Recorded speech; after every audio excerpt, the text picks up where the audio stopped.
வணக்கம். இங்கே வாழ்கிற மனுஷங்களில் யாருமே 100% பெர்ஃபெக்ட் அப்படின்னு நம்ம சொல்லவே முடியாது. குறைகள் இல்லாத மனுஷங்கள் இல்லவே இல்லை. குற்றம் பார்த்தால் சுற்றம் இல்லை அப்படின்னு முன்னோர்கள் இதனால தான் நமக்கு சொல்லி வச்சுட்டு போயிருக்காங்க.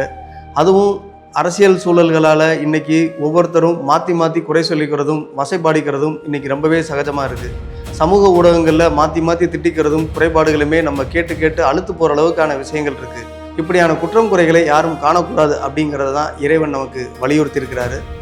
குற்றம் பார்க்கிறதோடு நிறுத்தாமல் பிறரை அவதூறாக பேசினா கடுமையான தண்டனைக்கு ஆளாக நேரிடும் அப்படிங்கிறத இந்த உலக மக்களுக்கு சொல்கிறதுக்காகவே சிவபெருமான் ஒரு திருவிளையாடலவே நிகழ்த்தினார். அப்படின்னா எந்த அளவுக்கு யாரையும் குற்றம் சுமத்தாமல் அவர்களை அவதூறு பேசாமலும் இருக்கணும் அப்படிங்கிறத நாம் புரிஞ்சுக்கிறணும்.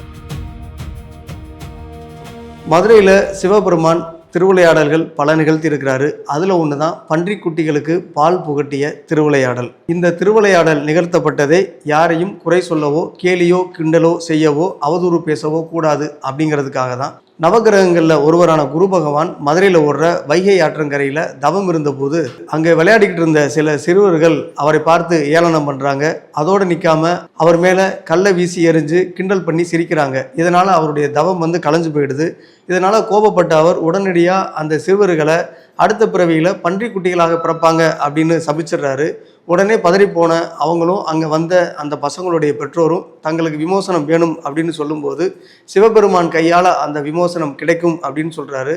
அதன்படி தங்களுடைய அடுத்த பிறவியில் அவர்கள் பன்றிக்குட்டிகளாக ஒரு தாய் பன்றிக்கு பிறக்கிறாங்க. பிறந்த கொஞ்ச நேரங்களிலேயே அந்த பன்றிக்குட்டி வாழ்ந்த வனத்திற்கு வந்த மன்னன் ஒருவன் தான் வேட்டையாட வைத்திருந்த ஒரு அம்பை எய்ய அந்த அம்புக்கு தாய் பன்றி பலியாயிடுது. இதனால் அந்த குட்டிகள் பசியால் கதறி துடிக்குது. அந்த சமயத்தில் சிவபெருமானே தாய் பன்றி வடிவம் எடுத்து, அதாவது சிவனே பன்றியின் வடிவம் எடுத்து அந்த குட்டிகளுக்கு பால் புகட்டுறாரு. முற்பிறவியில் செய்த பாவத்தின் பயனாக பன்றிகளாக பிறந்த அந்த குட்டிகள் இப்போ அதனால விமோசனம் பெறாங்க. இந்த வடிவம் இன்னைக்கும் திருப்பரங்குன்றம் முருகன் கோயிலில் திருக்கல்யாணம் நடக்கக்கூடிய மண்டபத்தினுடைய ஒரு தூணில் வடிவம் பொறிக்கப்பட்டிருக்கு. சில காலங்களுக்கு முன்னாடி வரைக்கும் இந்த வடிவத்தை பக்தர்கள் பலரும் வாராகியம்மன் அப்படின்னு நினச்சி அவங்களுக்கு மஞ்சள் பூசி விரலி மஞ்சள் மாலைகள் அணிவிச்சு வழிபாடு செய்துட்டு வந்தாங்க. சமீபத்தில் இந்த கோயிலுடைய சில திருப்பணிகள் நடந்த போது தான் அங்கே இருக்கக்கூடிய அந்த சிலையானது வாராகியினுடைய சிலை கிடையாது. அந்த சிலை பன்றிக்குட்டிகளுக்கு பால் புகட்டிய சிவபெருமானின் வடிவம் அப்படிங்கிறது தெரிய வந்தது. அதற்கப்புறமா இப்போது கோயில் நிர்வாகத்திலிருந்து அதை சிவபெருமானாக வழிபாடு செய்ய அதற்குண்டான ஏற்பாடுகள் செய்யப்பட்டிருக்கு.